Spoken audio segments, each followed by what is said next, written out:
सभी का GK with गौरवांशी classes पर हम पढ़ रहे थे साइंस, और साइंस में हम पढ़ रहे थे बायोलॉजी। जैसा कि आप सभी को पता है, हम लोगों ने अपना पाचन तंत्र कंप्लीट कर लिया है, ठीक है, विद डायग्राम के। और हमने समझ में, आई होप आप सब लोगों को समझ में भी आया होगा। और अगर नहीं भी आया हो तो आप प्लीज़ वीडियो को फिर एक बार फिर से देखें और उसको फिर से समझें और पॉज कर करके आप उसको नोट करें, ठीक है। जैसा कि मैंने आप लोगों को बताया था और जैसा कि आपको थंबनेल दिख रहा है कि हम लोग आज बात करेंगे श्वसन तंत्र की, ह्यूमन श्वसन तंत्र। ठीक है, चलिए। तो सबसे पहले तो हमें ये पता होना चाहिए कि श्वसन होता कितने प्रकार का है, मतलब कितने तरीके से होता है, कितने प्रकार का होता है, ठीक है ना।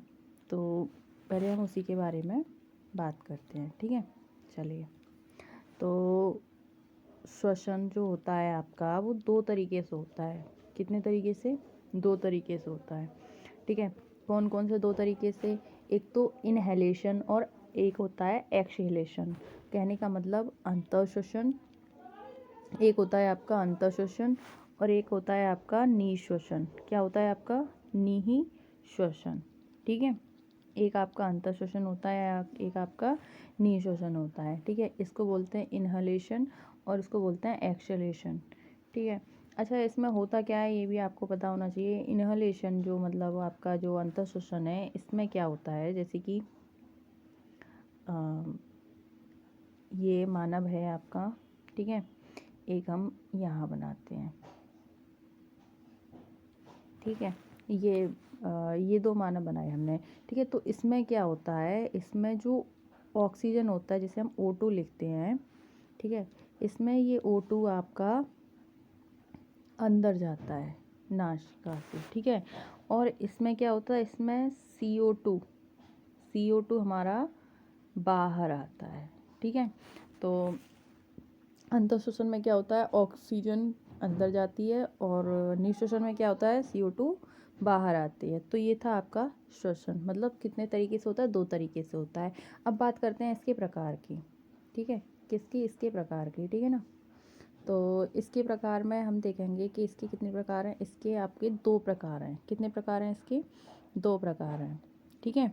कौन कौन से? एक तो आपका होता है एरोबिक रेस्पिरेशन और एक होता है एनारोबिक, ठीक है। कहने का मतलब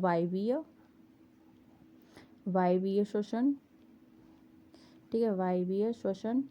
और एक होता है आपका अवायवीय श्वसन। क्या होता है आपका? अवायवीय श्वसन, ठीक है। एक होता है वायवीय और एक होता है अवायवीय, ठीक है। इसको एरोबिक बोलते हैं, एरोबिक, ठीक है। इसको एनारोबिक, एनारोबिक, ठीक है, एनारोबिक, ठीक है। अब इन दोनों में क्या होता है हमको ये भी पता होना चाहिए। अच्छा, ये होता है कब है? ये जो आपका वायवीय श्वसन होता है, ये होता है आपकी O2 की प्रेजेंस में। O2 इसमें क्या होता है? प्रेजेंस होता है, ठीक है। और एनारोबिक जो होता है आपका, अवायवीय जो होता है, वो O2 इसमें प्रेजेंस नहीं होता। मतलब एनारोबिक ऐसे समझो, और यहाँ अन लग जाता है उसका मतलब होता है नहीं, नेगेटिव, ठीक है। तो ऐसे ही है कि एनारोबिक या अवायवीय का मतलब है इसमें ऑक्सीजन अनुपस्थित होता है, मतलब उपस्थित नहीं होता है, ठीक है। और वायवीय में ऑक्सीजन उपस्थित होता है, ठीक है। और अब बात करते हैं कि ये मतलब होता किस तरीके। इसमें क्या होता है कि आपका जो ग्लूकोज होता है, ठीक है, ग्लूकोज जो होता है आपका, ग्लूकोज, ठीक है, ग्लूकोज ऑक्सीजन के साथ मिलकर, ग्लूकोज ऑक्सीजन के साथ मिलकर क्या बनाता है आपका? CO2 प्लस H2O और प्लस एनर्जी, ठीक है। क्या बनाता है आपका? ग्लूकोज का फॉर्मूला क्या होता है? C6H12 और O6, ठीक है। तो आपका ग्लूकोज ऑक्सीजन के साथ मिलकर, हमारी बॉडी में जो ग्लूकोज होता है वो ऑक्सीजन के साथ मिलकर CO2 और प्लस H2 और प्लस एनर्जी बनाता है। ये तो हो गया वायवीय श्वसन। अब अवायवीय में क्या होता है, ठीक है। अवायवीय हम एक बार यहाँ देखते हैं कि अवायवीय में क्या होता है, ठीक है। अवायवीय श्वसन में क्या होता है, तो अवायवीय श्वसन को हम यहाँ देख ले रहे हैं, ठीक। अवायवीय श्वसन में क्या होता है कि मतलब इसके एग्जाम्पल अगर हम देखें तो इसका एग्जाम्पल में ईस्ट में होता है। सबसे पहले तो हम इसकी बात करते हैं ये होता कैसे ऑक्सीजन की अनुपस्थिति में। इसमें क्या होता है आपका ग्लाइकोलिसिस, ग्लाइकोलिसिस, लिंक रिएक्शन और क्रेब साइकिल, ये 3 अवस्थाएं होती हैं इसमें। सबसे पहले ग्लाइकोलिसिस क्या है?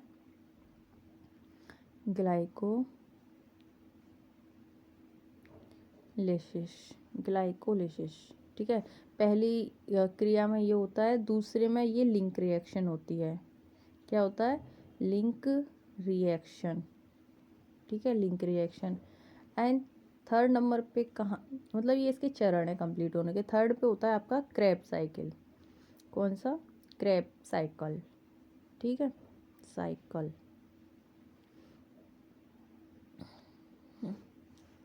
नेक्स्ट है आपका ये, अच्छा इसमें ये होता क्या है, ग्लाइकोलिसिस में कौन सी क्रिया होती है ये देख ले रहे हैं हम एक बार। ग्लाइकोलिसिस में आपका जो ग्लूकोज होता है, ग्लूकोज ऑक्सीजन की प्रेजेंस में 2 पायरुविक एसिड बनाता है। क्या? 2 पायरुविक एसिड, ठीक है। उसके बाद लिंक रिएक्शन में क्या होता है, अब ये 2 पायरुविक एसिड मिलके और आपका इसको बोलते हैं एसिटाइल और प्लस कार्बन मोनोएसिटाइल, मतलब एसिटाइल और कार्बन मोनोएसिटाइल बनाते हैं, ठीक है। नेक्स्ट क्या होता है आपका, अब ये एसिटाइल, आपका जो एसिटाइल कार्बन मोनोएसिटाइल जो है, एसिटाइल कार्बन मोनोएसिटाइल, ये मिलके CO2 बनाते हैं, ठीक है। मैं इसके आपको एग्जांपल बताती हूँ, उससे समझ में आएगा, ठीक है। तो सबसे पहले हमने देखा कि श्वसन के 2 तरीके होते हैं, एक इनहेलेशन, एक एक्सहेलेशन। इनहेलेशन में क्या होता है, इन का मतलब होता है अंदर, मतलब इन, तो इसमें ऑक्सीजन अंदर जाती है।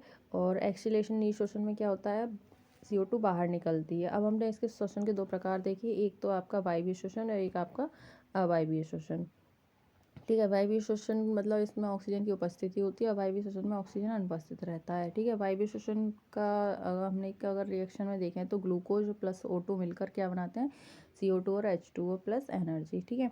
और अवायवीय श्वसन में क्या है, अवायवीय श्वसन में ग्लाइकोलिसिस, आपका ग्लाइकोलिसिस की क्रिया होती है। पहले ग्लाइकोलिसिस मतलब ग्लूकोज ऑक्सीजन की प्रेजेंस में 2 पायरुविक एसिड बनाता है, ठीक है। उसके बाद लिंक रिएक्शन होती है। लिंक रिएक्शन में क्या है, ये 2 पायरुविक एसिड मिलकर एसिटाइल कार्बन मोनोऑक्साइड बनाते हैं, ठीक है। इसके बाद क्रेब साइकिल में क्या होता है, एसिटाइल कार्बन मोनोऑक्साइड ऑक्सीजन का निष्कर्षण करते हैं, ऑक्सीजन का क्रिएशन करते हैं, ठीक है। अब इसके एग्जांपल देख लेते हैं हम एक बार निःश्वसन के, ठीक है। यहीं पे मैं इसके एग्जांपल हम यहाँ देख ले रहे हैं, ठीक है। ये इसके उदाहरण हैं, ठीक है। यहीं पे देख लें हम इसके उदाहरण। इसके उदाहरण जैसे ईस्ट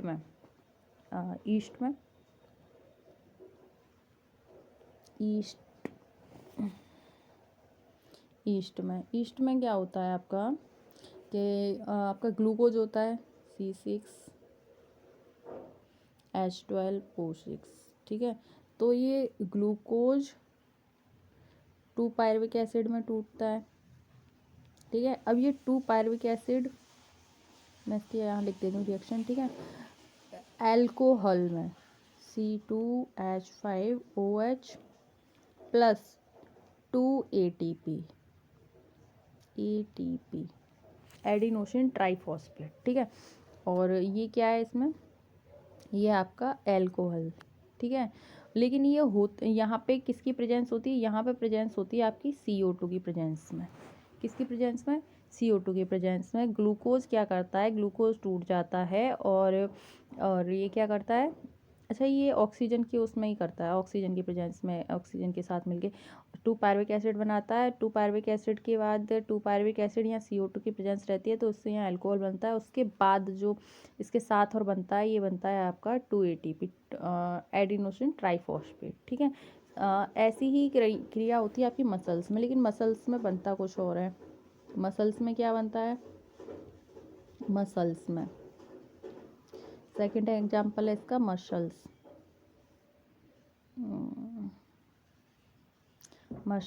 या आरबीसी में, ठीक है। इसमें कैसे रिएक्शन होती है, इसमें आपका ये ग्लूकोज, अब मैं ग्लूकोज लिख दे रही हूँ, मैंने उसका फॉर्मूला बता ही दिया आपको। ग्लूकोज 2 पायरविक एसिड में टूटेगा, ठीक है। अब यहाँ जो 2 पायरविक जो एसिड हैं आपके, ये 2 पायरविक एसिड आपके lactic acid plus adenosine triphosphate में, किसमें, वहाँ ये तो आपका यहाँ पे बना रहा था अल्कोहल, लेकिन यहाँ पे अल्कोहल ना बना के आपका बनाएगा लैक्टिक एसिड। क्या बनाएगा, लैक्टिक एसिड, ठीक है। लैक्टिक एसिड प्लस 2 ATP, यहाँ भी 2 ATP बनी है। ये आपको ये याद रखना है कि मसल्स में क्या बनता है, लैक्टिक एसिड, ठीक है। जब ग्लूकोज टूटता है पायरुविक एसिड में, और फिर वो पायरुविक एसिड किस में कन्वर्ट हो जाता है, लैक्टिक एसिड में, और उसके साथ क्या, एडिनोसिन ट्राइफॉस्फेट, ठीक है। चलिए अब आगे बात करते हैं, ये हमने देख ली वायवीय और अवायवीय श्वसन। नेक्स्ट अब बात करते हैं हम नेक्स्ट श्वसन तंत्र के बारे में, ठीक है। श्वसन तंत्र के बारे में आप सुनना ध्यान से और नोट भी करना, ठीक है। और जो मोस्ट पॉइंट होगा वो मैं उनको लिखते जाऊंगा, ठीक है। श्वसन में क्या होता है कि ग्लूकोज के विघटन के लिए ऑक्सीजन का प्रयोग किया जाता है, जैसे कि मैं आपको पीछे बता चुकी हूँ, ऑक्सीजन की के साथ मिलकर ही वो विघटित होता है, टूटता है, ठीक है। ग्लूकोज के विघटन के लिए ऑक्सीजन का प्रयोग किया जाता है, जिससे शरीर में विभिन्न क्रियाओं को करने के लिए आवश्यक ऊर्जा की प्राप्ति की जा सके, ठीक है। ग्लूकोज किस में ग्लूकोज आपका ग्लूकोज ऑक्सीजन के साथ मिलकर यहाँ आगे क्या बनाता है, ऑक्सीजन का प्रयोग है, जिससे शरीर की विभिन्न क्रियाएं, मतलब जो मैंने आपको रिएक्शंस बताई थी या जो बॉडी में रिएक्शन होती हैं क्रियाओं को करने के लिए आवश्यक, यहाँ में क्या मिलती है उससे, एनर्जी, ठीक है, एनर्जी। उसके बाद क्या होता है, इस क्रिया में CO2 मुक्त हो जाती है, मैंने बोला था CO2 मुक्त हो जाती है, ठीक है। और अतः श्वसन श्वसन श्वसन मतलब ब्रीथिंग, अतः श्वसन की प्रक्रिया के द्वारा कोशिकाओं को ऑक्सीजन प्राप्त कराई जाती है, ठीक है। श्वसन की प्रक्रिया के द्वारा क्या होता है, ऑक्सीजन को कोशिकाओं को श्वसन ऑक्सीजन प्राप्त कराई जाती है। साथ ही साथ अभिक्रिया के परिणाम स्वरूप बनने वाली CO2 को बाहर वायुमंडल में मुक्त किया जाता है, ठीक है। वायुमंडल में मुक्त किया जाता है। वायु में जो उपस्थित ऑक्सीजन तथा CO2 का यह विनिमय क्या कहलाता है, श्वसन कहलाता है। एक और बार मैं दोबारा से बोल रही हूँ, रिपीट कर रही हूँ, आप इसको सुनना। ग्लूकोज के विघटन के लिए या ग्लूकोज के विखंडन के लिए ऑक्सीजन का प्रयोग किया जाता है, जिससे शरीर में विभिन्न क्रियाओं को करने के लिए आवश्यक ऊर्जा की प्राप्ति की जा सके। इस क्रिया में CO2 मुक्त हो जाती है, ठीक है। जब ग्लूकोज ऑक्सीजन के साथ मिलेगा और वो एनर्जी बनाएगा तो CO2 मुक्त हो जाएगी, ठीक है। अतः श्वसन ब्रीथिंग की प्रक्रिया के द्वारा कोशिकाओं को क्या कराया जाता है, ऑक्सीजन उपलब्ध कराई जाती है, जो हमारी बॉडी की सेल्स जो होती हैं उनको। और साथ ही साथ इस क्रिया जो रिएक्शन होती है इसके परिणाम स्वरूप बनने वाली CO2 क्या होती है, बाहर वायुमंडल में निष्क्रिय हो जाती है या मुक्त हो जाती है। तो यही जो CO2 का निकलना और O2 का अंदर आना, यह विनिमय क्या कहलाता है, श्वसन कहलाता है, ठीक है, ब्रीथिंग कहलाता है। अब आगे बात करते हैं हम श्वसन के लिए जो आवश्यक वर्णक जो होते हैं, पिगमेंट्स, किसमें किस तरीके का श्वसन होता है, ठीक है। चलिए जैसे आपकी जो ह्यूमन होता है या मोलस्क का जो संघ जो हमने पढ़ाए थे उनमें किस तरीके का होता है, ठीक है। श्वसन के लिए आवश्यक वर्णक, श्वसन के लिए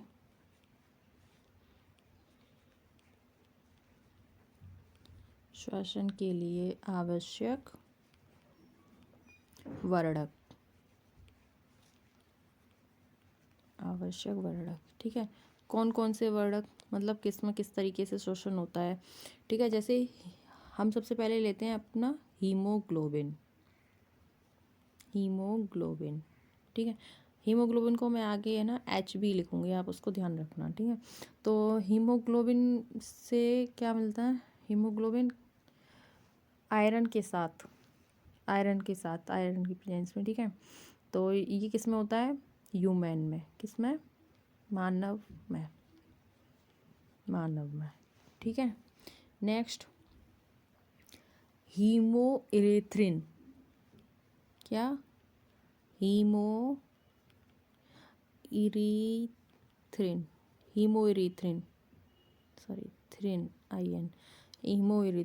ये भी लोहे के साथ, मतलब आयरन अच्छा, ये होता है आपका मोलस्क नहीं, हाँ एनालिडा। क्या आपका एनालिडा, एनालिडा क्या है आपका एनालिडा, ठीक है। एनालिडा, एनालिडा संघ के जितने भी जीव होते हैं वो हीमोएरिथ्रिन, मतलब उनको श्वास में कौन हेल्प करता है, मतलब जो वर्णक होता है वो कौन सा होता है, हीमोएरिथ्रिन। आगे नेक्स्ट है आपका हीमोसाइनिन। कौन सा, हीमोसाइनिन, सॉरी, हीमोसाइनिन। हीमोसाइनिन ये होता है अच्छा आपका कॉपर, सॉरी, कॉपर, कॉपर के साथ, ठीक है। अच्छा, ये होता है आपका कॉपर के साथ जो होता है, ये होता है आपका मोलस्क का जो वर्ग के होते हैं। कौन से, मोलस्क का वर्ग या मोलस्क का संघ के जितने भी जीव होते हैं, ठीक है। नेक्स्ट आपका इकाइनोक्रोमा, इकाइनोक्रोम बोलते हैं इसको, इकाइनोक्रोम,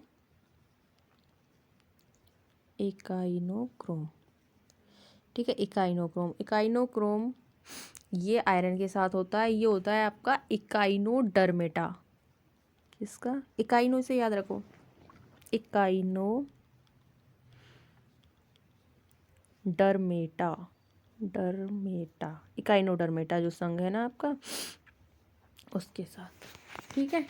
तो हमने क्या क्या देखा कि श्वसन के जो वर्णक हैं, जिसमें सबसे पहले हमने देखा मानव, ठीक है। उसके बाद हमने देखा एनेलिडा वर्ग, उसके बाद हमने देखा मोलस्का एंड इकाइनोक्रोम मतलब इकाइनोडर्मेटा, ठीक है। ये आपको याद रखने हैं, मतलब श्वसन के लिए आवश्यक वर्णक पूछ लिया जाता है कि मानव में कौन सा वर्णक होता है, एनेलिडा में कौन सा होता है, ठीक है, ये सारे। अच्छा, अब आपको ये तो चलो मैंने बता दिया वर्णक, लेकिन हमें ये पता होना चाहिए जैसे कि हम लंग्स से सांस लेते हैं, ठीक है, और भी जीव अलग अलग तरीके से सांस लेते हैं, अब एक बार हम उसको और देख लेते हैं, ठीक है ना। चलिए, जैसे कि सबसे पहले अगर हम बात करें तो हम बात करते हैं मछलियों की, आपको अपना तो पता है, ठीक है। मछलियाँ, मत्स्य जो होते हैं, जिसमें हम मछलियों की बात करते हैं, मछलियों में जो श्वसन होता है वो आपका किससे होता है, गिल्स, जिनको हम क्या बोलते हैं, गलफड़े, ठीक है, गिल्स के द्वारा, ठीक है, क्या बोलते हैं इनको, गलफड़े, ठीक है। नेक्स्ट हम बात करते हैं आपकी जो आपका मेढक होता है, मेढक और मेढक के साथ केंचुआ, ठीक है, केंचुए, ठीक है। ये आपके नम त्वचा से, जो आपकी नम त्वचा होती है ना, मतलब आपकी नहीं इनकी, ठीक है, ये अपनी नम त्वचा से सांस लेते हैं। नेक्स्ट बात करते हैं हम आपका जो आपके कीट होते हैं, जिसमें हम बात करें तो कॉकरोच, कॉकरोच, ठीक है। तो ये किससे सांस लेता है, ये सांस लेता है श्वसन नाल, श्वसन नालों से, मतलब ट्रैकिया, श्वसन, श्वसन नाल, नालों, श्वसन नाल को हम बोलते हैं ट्रैकिया, क्या बोलते हैं, ट्रैकिया, ठीक है। नेक्स्ट आपका हम बात करते हैं जो आपके जितने भी उभयचर, मुझे पता है मेढक उभयचर है, लेकिन हम मेढक एक तरीके से अपवाद में भी, अपवाद में भी तो आता है, ठीक है, सरीसृप, ठीक है, पक्षी, ठीक है, और हम स्तनधारी, स्तनधारी मैमल्स, ठीक है। तो ये किससे सांस लेते हैं, ये सांस लेते हैं किससे, फुफ्फुस, लंग्स, किससे, फुफ्फुस, ठीक है, फुफ्फुस के द्वारा। ये आपको पता चल गए, ठीक है, जिसमें से आपको मछली का तो पहले से ही पता होगा, ठीक है, कि मछली किससे सांस लेती है, मेढक एंड कीट, कॉकरोच जिसमें हम बात करें ट्रैकिया से लेते हैं, ठीक है। उभयचर आपके फुफ्फुस मतलब लंग्स से, उभयचर शरीर, पक्षी, रेप्टाइल मतलब जितने भी हैं ये आपके किससे लेते हैं, फुफ्फुस से लेते हैं। अच्छा, फुफ्फुस में भी आपका जो फेफड़ों होता है, फेफड़ों व रक्त के बीच किसका विनिमय होता है, सॉरी, फेफड़े व रक्त के बीच वायु का विनिमय होता है, जो मतलब हम इनकी जो आपके स्तनधारियाँ या उभयचर रेप्टाइल जो फुफ्फुस से जो अपने सांस लेते हैं, ठीक है, उनमें सामान्य जो विसरण विधि होती है ना, वो क्या होता है कि यह फेफड़ों व रक्त के बीच में क्या होता है, वायु का विनिमय होता है। किसके द्वारा? पल्मोनरी रेस्पिरेशन बोलते हैं इसको, पल्मोनरी धमनी के द्वारा। वो हम आगे बात करेंगे। चलिए ठीक है, अब हम आगे देखते हैं। आगे अब हमारा है, अच्छा, श्वसन होता कितने चरणों में, हमें ये भी पता होना चाहिए कि कितने चरण में कंप्लीट होता है। ठीक है, कितने चरण में ये कंप्लीट होता है। चलिए, तो हम यहाँ देखेंगे अब श्वसन के चरण।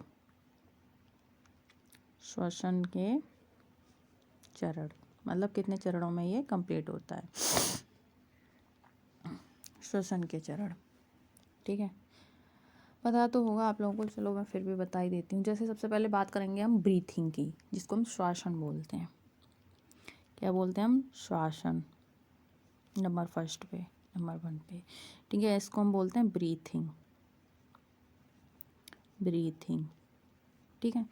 अच्छा, ये जो ब्रीथिंग है 2 तरीके से होती है, जो मैं आपको पहले ही बता चुकी हूँ। एक तो आपकी अंतः, हम पहले पीछे लिख चुके हैं, यहाँ नहीं लिखेंगे अब, और निश्वसन। ठीक है, 2 तरीके से होती है ये। ठीक है, अब सेकंड नंबर पे बात करते हैं हम। जो सेकंड आएगा आपका, वो होता है गैसों का विनिमय। ये ऐसे ही है, मतलब नंबर वाइज ही है, सीरीज वाइज ही है, कैसे कैसे श्वसन होता है उसके ये चरण है। फिर होता है गैसों का विनिमय, गैसों का विनिमय। ठीक है, गैसों का विनिमय। ठीक है, थर्ड नंबर पे आता है आपका गैसों का परिवहन। क्या होता है? गैसों का परिवहन। ठीक है, नेक्स्ट है आपका रुधिर व ऊतक के बीच विनिमय। मैंने आपको बताया था अभी, रुधिर और ऊतक के बीच में विनिमय, मतलब बताया नहीं था, मतलब ऐसे ही ओरली बताया, लिखाया नहीं था, नोट नहीं कराया और पढ़ाया भी नहीं। रुधिर व ऊतक के बीच विनिमय। ठीक है, और जो आपकी लास्ट है, जो लास्ट पोजीशन पे आपका मतलब होगा, वो होगा आपका ऑक्सीजन की उपस्थिति में ग्लूकोज का विखंडन, और क्या बनेगा? Adenosine triphosphate. ठीक है, एटीपी का निर्माण। ऑक्सीजन की उपस्थिति में किसका? ग्लूकोज का क्या होगा यहाँ पे? विखंडन। ये हम पहले ही देख चुके हैं, विखंडन, और किसका निर्माण होगा? एटीपी का निर्माण। ठीक है, तो हमने देखा कि मतलब जो श्वसन का चरण होता है वो सबसे पहले ब्रीथिंग, ठीक है, ब्रीथिंग एंड फिर गैसों का विनिमय, फिर गैसों का परिवहन, रुधिर व ऊतक के बीच विनिमय, और जो लास्ट देखा हमने, वो देखा हमने ऑक्सीजन की उपस्थिति में ग्लूकोज का विखंडन और एटीपी का निर्माण। अच्छा, अब हम इसके बात करते हैं जिसको श्वसन के अंग कितने होते हैं। इसको हम 3 पार्ट में देखेंगे। जो श्वसन के अंग हैं आपके, इसको हम 3 पार्ट में देखेंगे। ठीक है, श्वसन के अंग, श्वसन के अंग।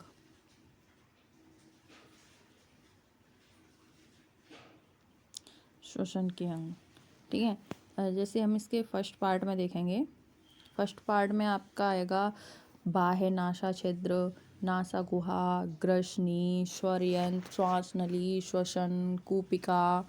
ठीक है, चलिए फर्स्ट पार्ट में इसके कौन कौन आएगा आपका? इसमें आएगा आपका बाह्य नासा छिद्र, बाह्य नासा छिद्र। ठीक है, नेक्स्ट नासा गुहा, नासा गुहा, ग्रसनी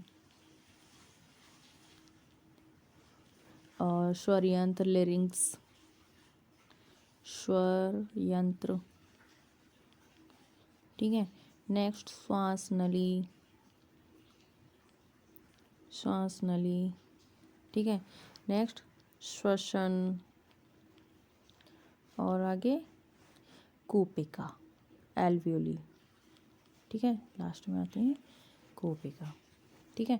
तो बाह्य नासा छिद्र, नासा गुहा, ग्रसनी, श्वसन यंत्र, श्वास नली, श्वसन और कूपिका। मैं इनकी एक बार आपको इंग्लिश बोलती हूँ। जैसे बाह्य नासा छिद्र को हम बोलते हैं एक्सटर्नल नॉस्ट्रिल, एक्सटर्नल नॉस्ट्रिल। नासा गुहा को बोलते हैं हम नेजल कैविटी, ग्रसनी को बोलते हैं हम फेरिंग्स, और ठीक है, स्वर यंत्र को बोलते हैं हम लेरिंग्स या लेरिक्स, ठीक है, और श्वास नली को बोलते हैं हम क्या, ट्रैकिया, ठीक है, और श्वसन को बोलते हैं ब्रोंकियाई या ब्रोंकी, ठीक है, और कूपिका को बोलते हैं हम एल्वियोली, ठीक है। अब इसके सेकंड पार्ट में जो हम देखेंगे, इसका सेकंड पार्ट हम ये लिखते हैं,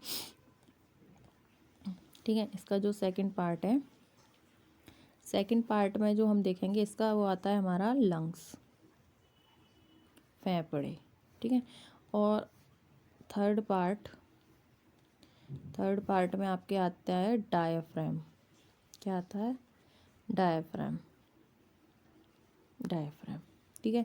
तो इनको ही हम सीरीज वाइज पढ़ते जाएंगे एक एक करके, और इनको देखते जाएंगे। अब मैं क्या करूँगी, मैं सिर्फ आपको आपके सामने पिक्चर मतलब यहाँ पे शो करूँगी, और मैं उसके बारे में बोलती जाऊँगी, और आप चाहो तो ध्यान से सुनते जाना, उसके बाद नोट कर लेना, ठीक है।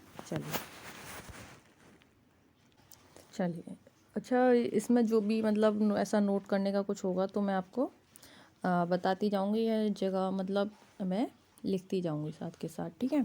और बाकी जो मुझे लगेगा कि वो मुझे सिर्फ बोल के समझाना है, ठीक है, उसे मैं बोलती रहूँगी, और आप चाहो तो नोट कर लेना, ठीक है।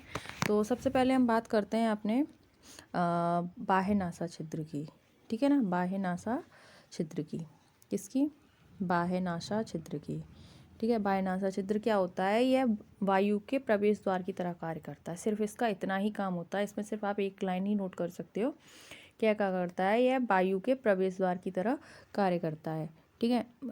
आपका जैसे ये, मैं एक मिनट इसको थोड़ा जूम करती हूँ पिक्चर को, ठीक है, तब इसमें बताती हूँ। जैसे आपका ये नासा मार्ग है, ठीक है, यही सिर्फ ये इतना काम करता है कि आपका सिर्फ प्रवेश द्वार की तरह कार्य करता है, ठीक है। आप मिरर में जाके देखना, जो नासा छिद्र होते हैं वो सिर्फ क्या करते हैं, प्रवेश का कार्य करते हैं। अब बात करते हैं नासा गुहा की, ठीक है। नासा गुहा क्या करता है, ठीक है, नासा गुहा जो बना होता है आपका, जैसे हम यहाँ ये नासा मार्ग जैसे बोला है, यही, ठीक है, ये क्या करता है, इसमें ना 3 पार्ट्स में बटा होता है। ये कितने पार्ट्स में, 3 पार्ट्स में, मैं यहाँ लिखती हूँ अभी, कितने पार्ट्स में बटा होता है, 3 पार्ट्स में, ठीक है। तो वो 3 पार्ट्स कौन कौन से होते हैं, जिसमें पहला पार्ट होता है आपका, पहला पार्ट होता है वश ट्यूबुलर चैम्बर। क्या होता है आपका, वश ट्यूबुलर चैम्बर, किसका ये होता है, ये नासा गुहा का होता है, नासा गुहा का, ठीक है। नासा गुहा का जो फर्स्ट पार्ट है आपका, वो क्या है, फर्स्ट पार्ट बस्ट ट्यूबुलर,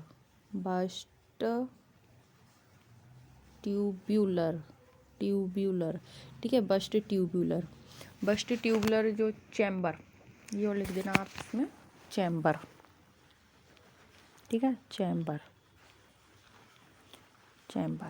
ठीक है। तो इसका कार्य क्या होता है, आप यहाँ लिख लो इसका कार्य होता है, इसमें क्या होता है, इसमें रोम या बाल पाए जाते हैं, हेयर्स, ठीक है, रोम या बाल पाए जाते हैं, जो वायु को छानने का कार्य करते हैं। क्या करते हैं, वायु को छानने का कार्य करते हैं, ठीक है, बस ट्यूबुलर में। सेकंड क्या है, सेकंड है आपका श्वसन चैम्बर। क्या है, श्वसन चैम्बर, ठीक है, श्वसन चैम्बर का क्या है, श्वसन चैम्बर यह वातानुकूलन का कार्य करता है। वातानुकूलन का मतलब, जैसे कभी गर्मी हो जाती है, बहुत सर्दी हो जाती है, तो आपने देखा होगा कभी कभी किसी की नाक से खून आने लगता है, ठीक है।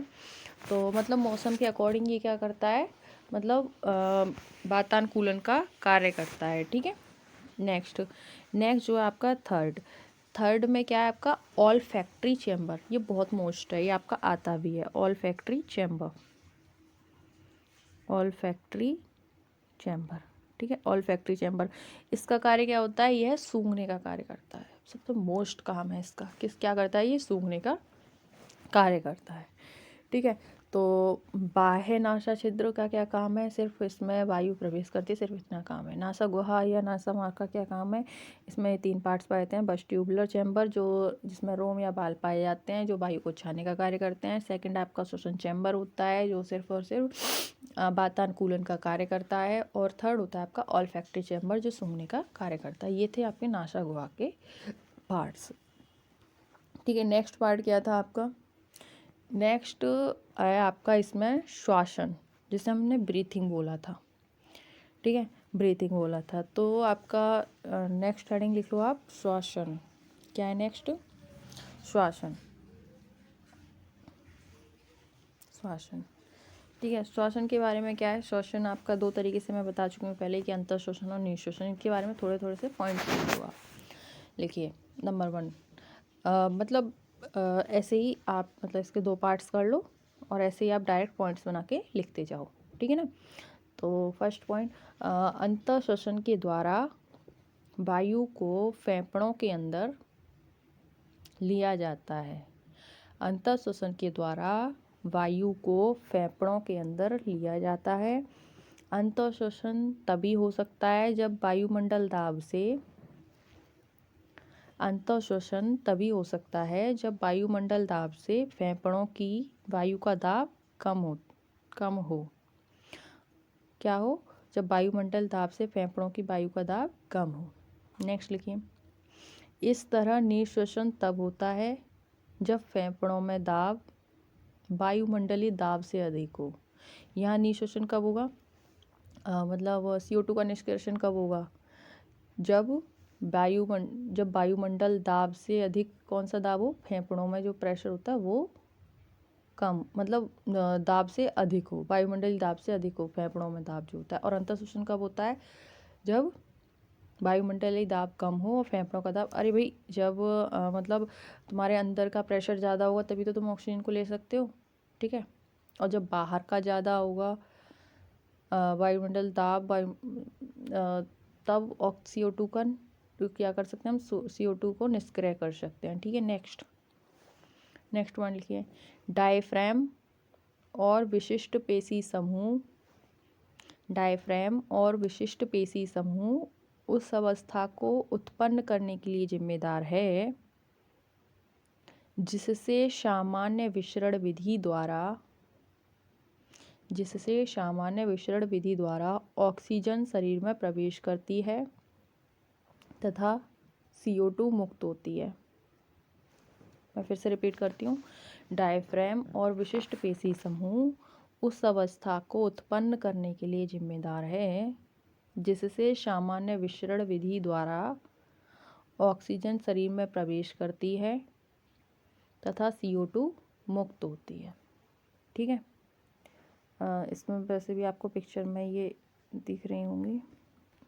अच्छा, ये जो आपको ये जो दिख रही है ना आपको, ये आपका जो आपकी रिब्स होती है ना, उनके लास्ट पॉइंट्स होते हैं। और जैसे जो मैं बात कर रही हूँ डायफ्राम, ये है आपका डायफ्राम, ये देख रहा है आपको डायफ्राम। ठीक है, अच्छा आपको ये पता होना चाहिए, लंग्स आपके दोनों साइड हैं, लेफ़्ट और राइट। ठीक है, इनमें कटाक्ष से बने होते हैं, मतलब ये दिख रहा है आपको, ये देखो इसमें 2 पार्ट्स होते हैं ये ठीक है, और ये इसमें ना 3 पार्ट्स में होता है ये। अच्छा, ये 2 पार्ट्स में क्यों होता है, और ये देखो आप, ये लेफ़्ट वाला अपना, ठीक है, लेफ़्ट वाला ये थोड़ा सा यहाँ से कटा हुआ होता है इस तरीके से। क्यों होता है ये, क्योंकि यहाँ इसने किसको जगह दी है, यहाँ इसने जगह दी है आपके हार्ट को। ठीक है, और जो आपका राइट वाला होता है ना, ये थोड़ा सा बड़ा होता है। ठीक है, क्योंकि यहाँ नहीं होता, लेकिन आप ये लेफ़्ट वाले को देखो, यहाँ से ये, ठीक है, यहाँ से इसने थोड़ा सा कटा हुआ भाग दिया है, मतलब ये होता है सबके अंदर, बॉडी के अंदर। ठीक है, और ये आपको जो ये दिख रहे होंगे आपको, ये दाने दाने से, अच्छा ये होती हैं आपकी एल्वियोलस, जिनको हम कूपिका कहते हैं। ठीक है, क्या कहते हैं इनको, हम कूपिका कहते हैं। ठीक है, आप इसकी पिक्चर बना लेना। चलिए, तो अभी मैं इसी के बारे में आगे बताऊंगा, मैं थोड़ा सा पिक्चर से बता रही थी आपको। ठीक है, तो हमने इसके बारे में भी मतलब इसके बारे में देख लिया हमने, ठीक है। बाह्य नासा छिद्र के बारे में देख लिया, हम श्वसन के बारे में आगे बात कर रहे हैं अभी, ठीक है। चलिए अभी हम श्वसन के बारे में ही बात करेंगे। अभी हमने सिर्फ क्या बात की, डायफ्राम विशिष्ट पेशी समूह की, ठीक है। आगे लिखिए, आगे नोट कीजिए। अंतःश्वसन डायफ्राम विशिष्ट पेशी समूह के संकुचन से, अंतःश्वसन डायफ्राम विशिष्ट पेशी समूह के संकुचन से प्रारंभ होता है, ठीक है। नेक्स्ट लिखिए। मानव शरीर में पसलियों की संख्या 12 जोड़ी होती है। कितनी होती हैं ये रिब्स? ये होती हैं आपकी 12 जोड़ी, ठीक है। 12 जोड़ी होती है, जिसमें ब्रैकेट में लिख लीजिए विशिष्ट पेशी समूह 11 जोड़ी। जो पेशी समूह हम बोल रहे हैं ना, वो हम पसलियों को ही बोल रहे हैं यहाँ पे। कितनी होती हैं? विशिष्ट पेशी समूह 11 जोड़ी, ठीक है। नेक्स्ट लिखिए। डायफ्राम तथा विशिष्ट पेशी समूह का यह संकुचन, डायफ्राम तथा विशिष्ट पेशी समूह का संकुचन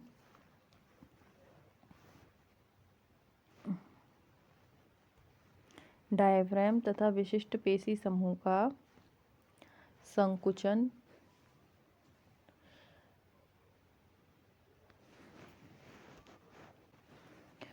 पसली तथा डायफ्राम को ऊपर उठा देता है। क्या कर देता है? पसली तथा डायफ्राम को ऊपर उठा देता है, जिससे डायफ्राम के नीचे जाने से फेफड़ों या बक्षगुहा का आयतन बढ़ जाता है। बक्षगुहा के आयतन बढ़ने से फेफड़ों का आयतन बढ़ता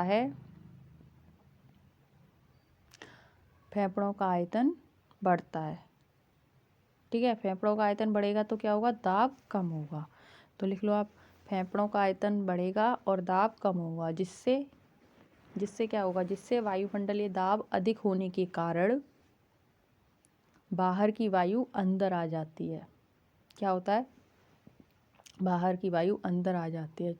चूँकि इस क्रिया में, नेक्स्ट लिखिए, चूँकि इस क्रिया में संकुचन होता है, अतः ऊर्जा की आवश्यकता होती है।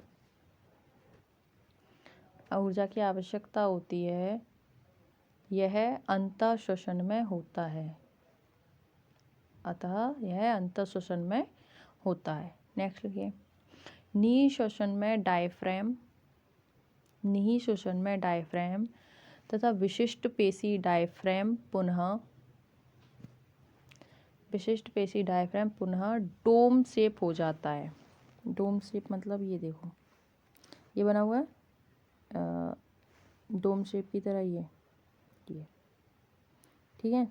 ये तो यही बताया, ये डोम शेप की तरह हो जाता है। और जब फेफड़ों का आयतन बढ़ेगा, वायुमंडलीय दाब कम होगा, तो ये डोम शेप की तरह हो जाएगा। और जब फेफड़ों का आयतन कम होगा और वायुमंडलीय दाब बढ़ेगा, मतलब फेफड़ों का दाब और आयतन की बात कर रहे हैं, वायुमंडलीय दाब की बात नहीं कर रहे।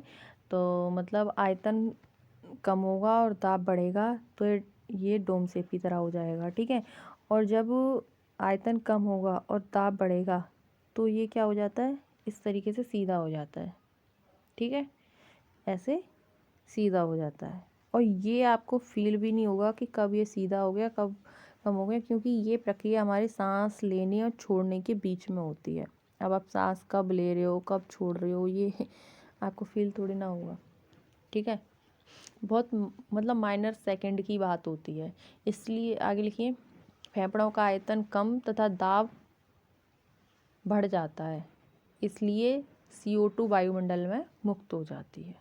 जब आयतन कम होगा, अगर ये इस तरीके से सीधा है तो आप CO2 छोड़ रहे हो, और अगर ये डोम शेप में है तो आप O2 ले रहे हो। बस फ़र्क इतना है, ठीक है। तो CO2 मुक्त हो जाती है, ठीक है। अच्छा, मनुष्य 1 मिनट में कितनी बार श्वसन करता है? मनुष्य 1 मिनट में 12 से 16 बार शोषण करता है, 1 मिनट में। ठीक है, चलिए अब नेक्स्ट बात करते हैं हम। नेक्स्ट आपकी इसमें पिक्चर भी है, मैंने लगाई है आपकी जी, ये देखिए, ये देखिए, ये नासा द्वार। ठीक है, जैसे नासा गुहा बोला, ये मुख गुहा, ये तो हमने पढ़ ली थी। ठीक है, ये आपकी श्वास नली। ठीक है, श्वास नली। और मैंने आपको बताया था एक एपिग्लोटिस की तरह, तो वो ये होता है, ये यहाँ पे होता है। ठीक है, और ये उपास्थि वाला जो रिंग की तरह इसमें आपको दिखाई दे रही हैं, और ये आपके फुफ्फुस, ये लंग्स। ठीक है, और ये उसके ऊपर क्या बनी हुई है, ये रिब्स। ठीक है, रिब्स। और ये जो आपकी इस तरीके से ये जा रही हैं, ये क्या है, श्वसनी। ठीक है, श्वसनी। और ये श्वसनी कायन में से जो आगे निकली हुई है। ठीक है, नेक्स्ट इसमें देखो, अच्छा इसमें ये इतना ही दिया, डायफ्राम, ये आपको ये देखो, ये दिख रहा है, ये दिख रहा है, ये डायफ्राम। ठीक है, चलिए ये देखो एक कूपिका, ये है आपकी एक कूपिका, जिसे एल्वेली कहते हैं। ठीक है, तो ये सिर्फ एक हमने इसमें से एक उठा के यहाँ देखा है बस। ये श्वसनिकाएँ, श्वसन की श्वसनिकाएँ ये।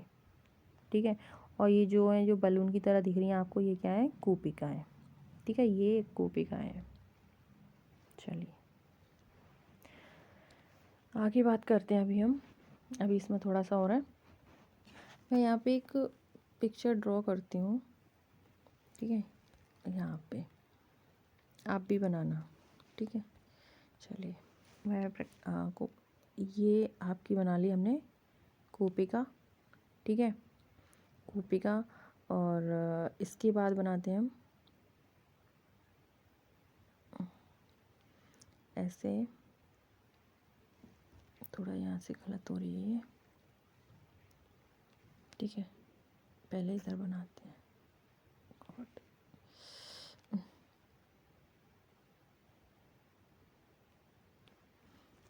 बाप रे बाप, पिक्चर ही नहीं बनती हमारी तो।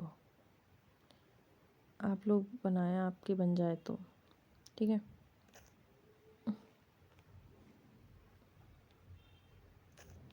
डिजिटल में बड़ी प्रॉब्लम होती है भाई। चलो फाइनली बन तो रही है।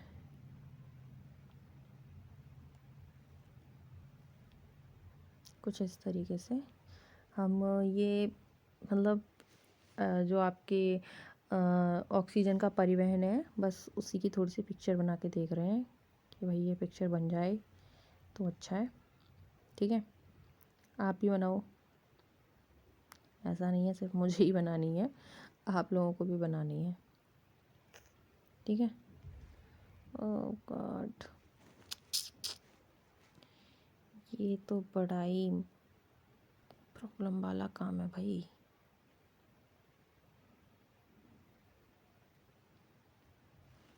इसको थोड़ा सा ऊपर करते हैं, यहाँ पे बनाते हैं। ठीक है, ये इस तरीके से। और इधर बनाते हैं हम रेड कलर से, क्योंकि इधर हमारे ये क्या है,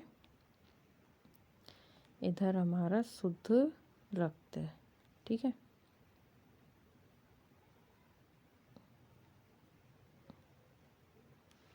ठीक है, इधर इसका सेम ऐसे ही पार्ट बनेगा। यहाँ पे ये पहले तो ये 2 पार्ट्स में यहाँ ये डिवाइड है इस तरीके से, फिर इस तरीके से ये सेम बना हुआ है आपका। ठीक है, इस तरीके से। अब ये यहाँ से ब्लड आपका ऐसे, ये थोड़ा सा यहाँ गलत हो गया, मैं यहाँ ये फिर से बनाती हूँ। ठीक है, और चलिए फाइनली पिक्चर हमारा ये बन गया।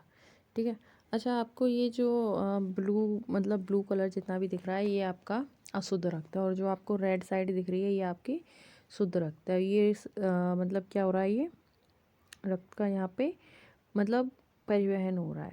ये रक्त में ही तो ऑक्सीजन जाती है, ठीक है। और ये है आपकी रक्त के माध्यम से तो ऑक्सीजन का परिवहन होता है, ठीक है, कोशिका, ठीक है। ये क्या है आपकी कोशिका, ठीक है। और ये आपका शुद्ध रक्त है। शुद्ध रक्त किस में बहता है? फुफ्फुसीय शिरा में। ऑक्सीकृत रक्त है, मतलब ऑक्सीजन के साथ। फुफ्फुसीय शिरा। क्वेश्चन आ जाता है कि बताओ शुद्ध रक्त या ऑक्सीकृत रक्त किस में बहता है? तो ये आपका ऑक्सीकृत रक्त, मतलब इसमें ऑक्सीजन है, ठीक है। ये है आपकी अशुद्ध रक्त बहता है आपका फुफ्फुसीय धमनी में। किस में? फुफ्फुसीय धमनी, ठीक है, धमनी में, ठीक है। ये आपका ऑक्सीजन विहीन रक्त, मतलब इसमें ऑक्सीजन नहीं है तो इसको बोलेंगे अनऑक्सीकृत रक्त, ठीक है। और ये जैसे कि ये आपको यहाँ पे शो हो रहे होंगे, ये दो जो मैंने आपके एरो बनाए हैं, इसमें क्या हो रहा है?